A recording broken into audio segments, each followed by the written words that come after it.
Ladies and gentlemen, welcome to the first I guess we'll call them episodes. Series, first episode of a series, I guess you could say. Of we'll call expected learning. We'll stick with what Eddie has been doing on the site. Um so this is the first episode in a series talked about a month, maybe a month and a half ago on educating people, if you will, about about analytics and the stats that we use in when we talk about the numbers and when we post charts, kind of go over the definition of what things mean, what abbreviations mean, what the stats themselves mean, how they feed into what we're looking at, why they're important, and understanding all of the different levels, variances, and nuances within them. So to give you people who don't know, to give you kind of a background and perspective on why I'm doing this, that there was a situation about a month and a half ago on social media, and it, at that time reflecting upon it, I realized that the numbers that we do, and the charts that we post and what we talk about, is difficult in the sense that it's confusing at times. Might be hard to understand, and when we're so ingrained in it and so used to it, we kind of just talk about it, right? We just put it out there, and um, I think it's nothing like it. It's second nature for us, and I think it's nice to kind of take a step back, and understand that not everybody understands, and really knows how to speak the language that we do. So I'm hoping, posting these videos, going over the stats and numbers, will educate some people, maybe get some people more interested in the numbers, kind of understanding them, and understanding how you view them. So today we're going to kind of start at the base level. This isn't going to be a long one.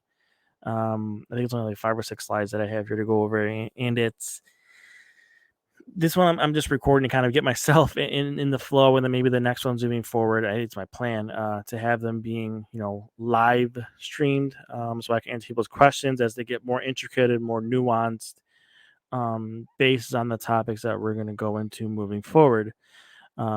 That's my plan. So this one kind of is obviously a pre-recorded one that I'm going to post, and there's no questions to be answered. But I don't really think we'll need to in this one, because what we're going to talk about is shooting stats 101. We're going to talk about the base shooting, numbers, kind of what they mean, the abbreviations, and everything that feeds into that. And and just kind of go over it. And I think it's pretty simple. I think a lot of people will get it once we start discussing it and talking about it. So, um, yeah. So I guess without wasting time, we'll kind of just jump right into it here. So the first thing we're going to talk about is the shooting stats overall, right? So there's really three main ones you're going to hear about. There's Corsi, Fenwick, and everybody knows what shots on goal are. So Corsi and Fenwick are both looks at shot attempts, but they're a little bit different. So we'll start with Corsi from the highest level and kind of work our way down. So Corsi is any shot attempt at goal. So blocked, unblocked, missed net, on goal. Corsi records all of those shot attempts. And then within that, you kind of have three categories. You have your Corsi 4, which is the CF you see there for shot attempts 4, which is an offensive indication. You have your Corsi against, which is the CA. That's your shot attempts against, a defensive indication. And then you have your Corsi percentage, which is your CF percentage, for your shot share overall. So that formula is, shot attempts for divided by shot attempts for plus shot attempts against, would give you your shot share from a Corsi level. Now, Fenwick, the next level below that, why it's different than Corsi, is Fenwick only takes into account unblocked shot attempts on goal. So the difference between the two here is Fenwick only looks at unblocked shot attempts, where Corsi does count for those blocked shot attempts.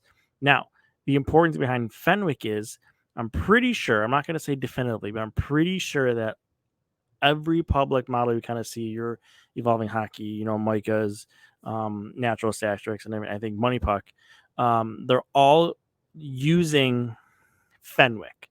Okay, so they're using unblocked shot attempts. So in theory, you don't really want to pull on a block shot attempt, because that really never had a chance going in because it was blocked, so it never made it to the goalie. So they use Fenwick as the primary input, for beginning to measure the quality of a shot, in their models. So same thing. Your 3 levels, your Fenwick for, which is your FF, your unblocked shot attempts for, which is offensive, your Fenwick against, FA, which is unblocked shot attempts against, and then your Fenwick percentage shot share, which is the same formula as for Corsi. And then the lowest level, if you will, is what everybody knows, your standard shots on goal. Any shot that is on goal besides ones that hit the post, which I think is ridiculous because if goalies get credit for a shot on goal for a puck they say that's going, a foot wide, I think a post should count the same, but we'll save that conversation for another day. So again, your 3 levels. Corsi takes every single shot attempt, and records it under, as we call it, a Corsi shot attempt. And then you have your Fenwick, which is just your unblocked shot attempts. All right, so let's kind of start getting into the difference between individual and on ice.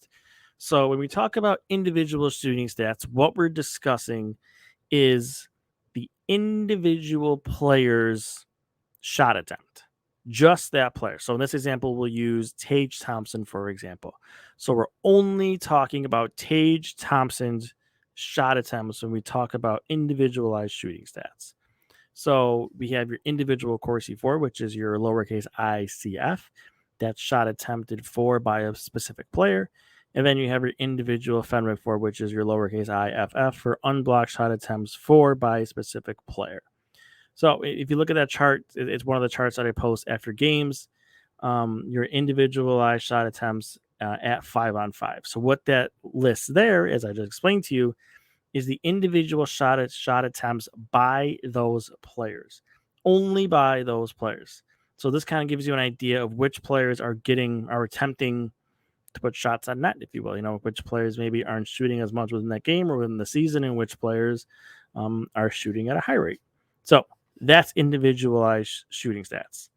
Then you get into our on ice shot share, right? So this is a little bit different in the sense that on ice records any shot attempt made by any player on the ice, whether it be by the opponent, the player in question, or their teammates. Okay, so this is for any shot attempt that occurs when a player is on the ice. And same thing, your Corsi and your Fenwick, your any shot attempt for share while the specific player is on the ice. Then you have your Fenwick for unblocked shot attempts for share while a specific player is on the ice.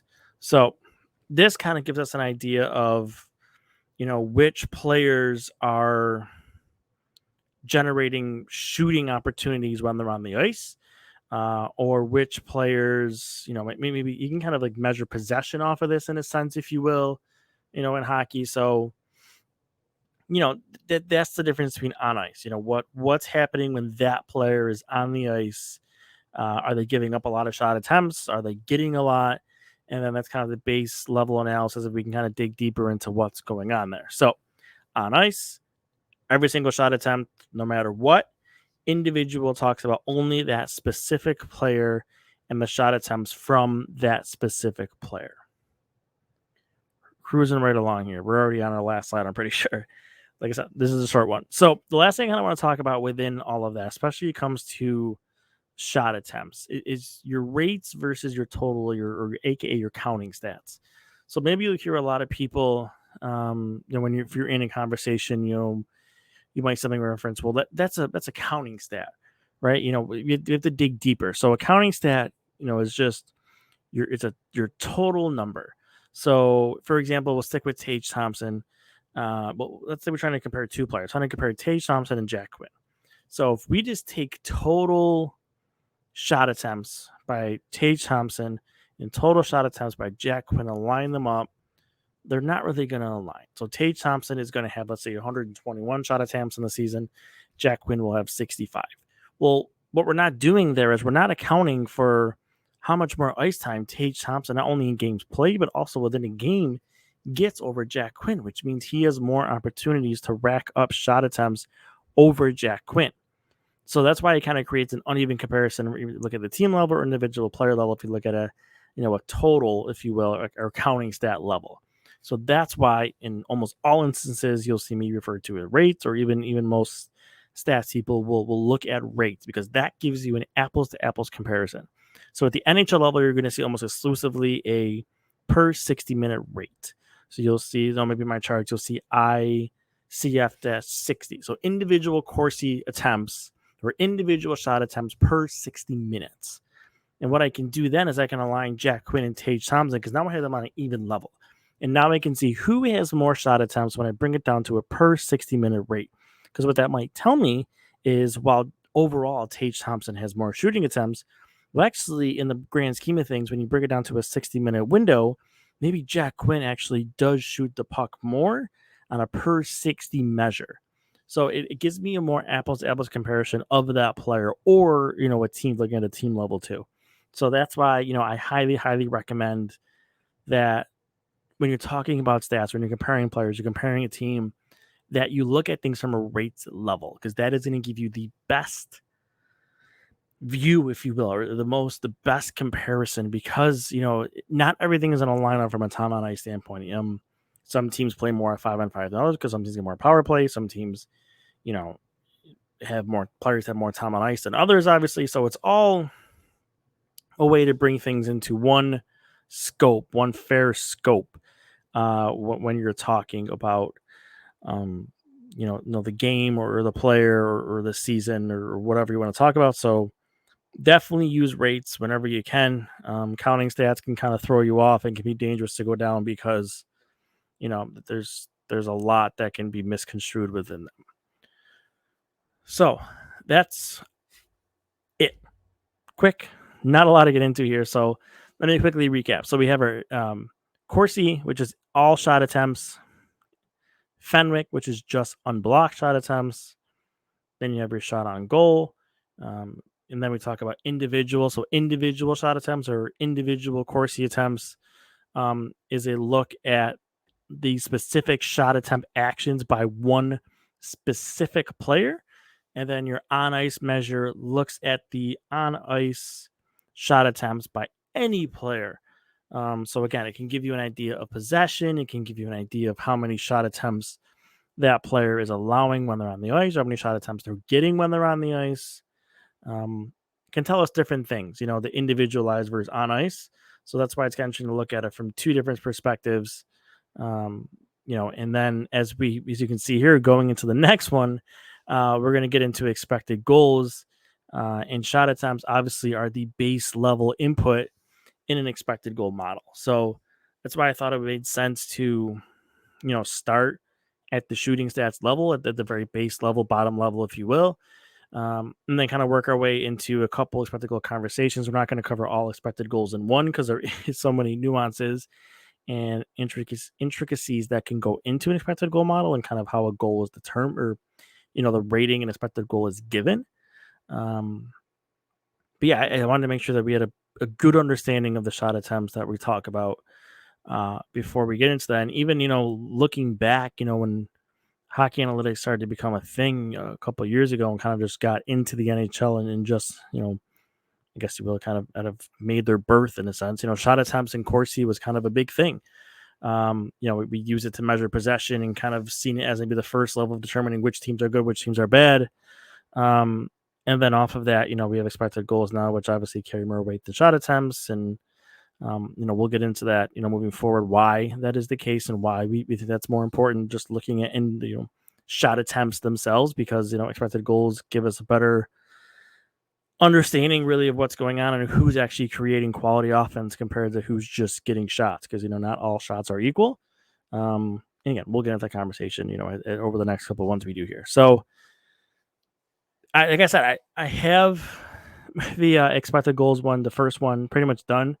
I just got to clean it up a little bit, and so probably won't be. I would say no longer than a week before I can get the second video out. So, I hope this is a good start. I hope you learned something if you're looking to about shot attempts.